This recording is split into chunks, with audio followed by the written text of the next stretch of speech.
Olá, turminha, quinto ano, voltamos agora para a nossa aulinha de História. Pegue então a apostila de História e vamos trabalhar.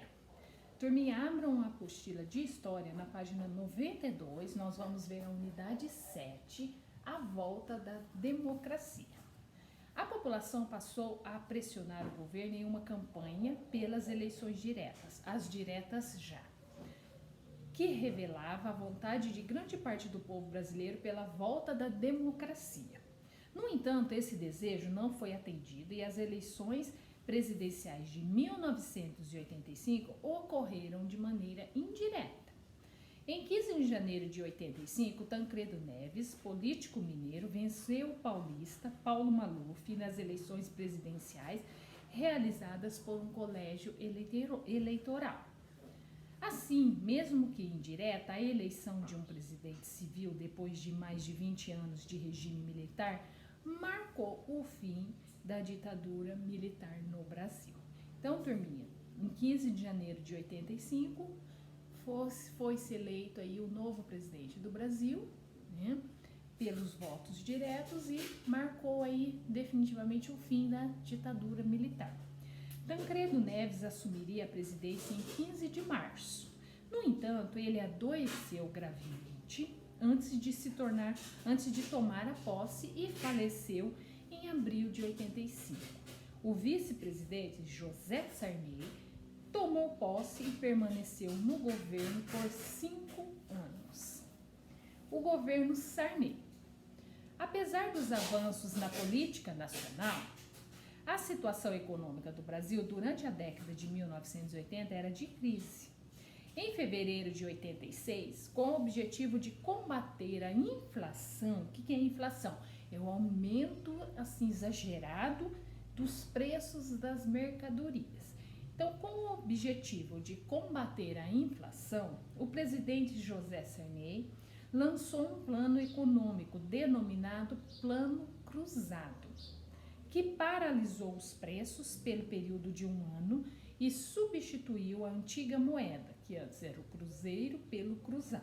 Então, nesse momento em que o Sarney assumiu a presidência, ele também enfrentou ali um momento difícil, porque o país passava por crises, principalmente na questão da inflação. Os preços das mercadorias eram aumentados, subiam assim de forma exagerada.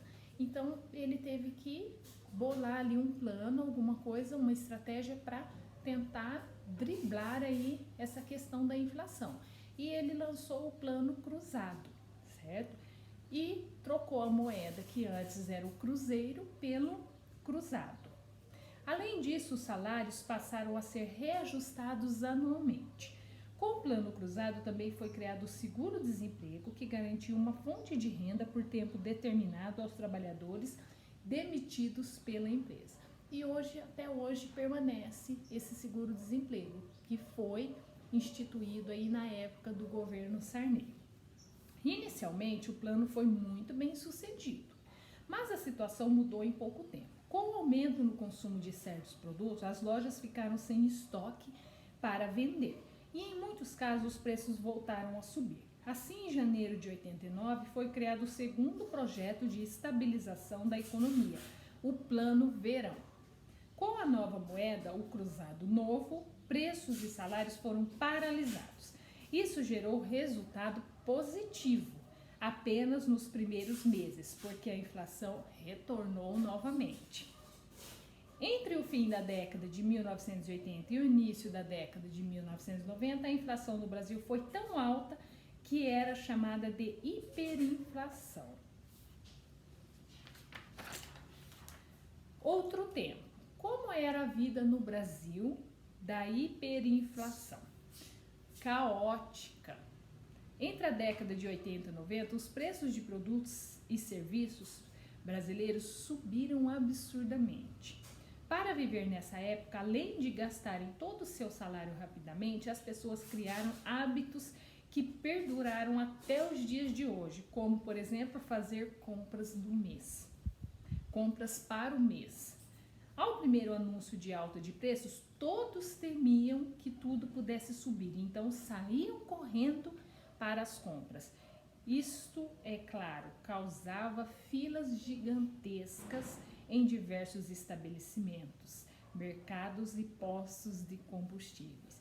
Então, esse aí é um trecho, né, retirado do texto, né, Mundo Estranho, né, e tem o site aí depois, se vocês quiserem entrar para ler o conteúdo completo. Então, como que era a vida aí no Brasil durante a hiperinflação? Creio que muito difícil, né? Se vocês conversarem aí com seus familiares que passaram por esse momento, troquem uma ideia com eles para vocês verem como que era difícil isso daí, né? Porque era tudo muito caro, né? Tudo difícil, né?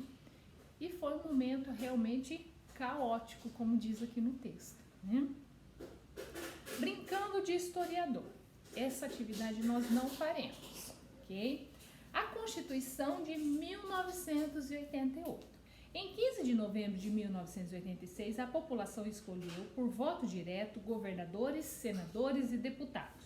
Os congressistas, senadores e deputados eleitos naquele ano tinham uma importante missão: elaborar a nova Constituição do Brasil. Assim, em 1º de fevereiro de 1987, foram iniciados os trabalhos na Assembleia Nacional Constituinte, composta de 559 congressistas e presidida pelo deputado Ulisses Guimarães. Em 5 de outubro de 1988, foi publicada a nova Constituição brasileira, que também ficou conhecida por Constituição Cidadã, pois devolvia aos cidadãos muito dos direitos perdidos durante o regime militar, com destaque para o direito de votar para presidente. A Constituição também promoveu mudanças no território nacional. Os antigos territórios do Amapá e Roraima passaram a ser estados. O arquipélago de Fernando de Noronha foi incorporado ao território de Pernambuco e criou-se um novo estado, Tocantins, desmembrando de Goiás. Então, turminha, em 1988, foi criada a nova Constituição do Brasil. Era chamada de Constituição Cidadã porque ela estava, na verdade, devolvendo ali ao cidadão brasileiro os direitos que antes foram retirados do povo durante o regime militar. Okay? O direito ao voto após 1988. A Constituição de 1988 devolveu ao povo brasileiro o direito de escolher o presidente por voto direto e secreto. Atualmente, o voto é obrigatório para pessoas alfabetizadas com idade entre 18 e 70 anos. Para os analfabetos, os jovens com idade entre 16 e 18 anos e pessoas com mais de 70 anos, o voto é facultativo, ou seja, não é obrigatório. Então, turminha, com essa Constituição, como que ficou o voto? O voto voltou a ser ali, né, direto e secreto. O povo elege ali os seus governantes, tá? E ele é obrigatório entre 18 e 70 anos. Então, se a pessoa tem entre 18 e 70 anos, por lei é obrigatório a votar, certo? E ele é facultativo, ou seja, ele não é obrigatório, vota quem quer. Os jovens com a idade entre 16 até um pouquinho antes de 18 anos e acima de 70 anos também é facultativo, ou seja, não é obrigatório. A pessoa vota se ela quiser. Okay? Página 96, atividades. Então, aí nós temos 4 exercícios para vocês fazerem de homework.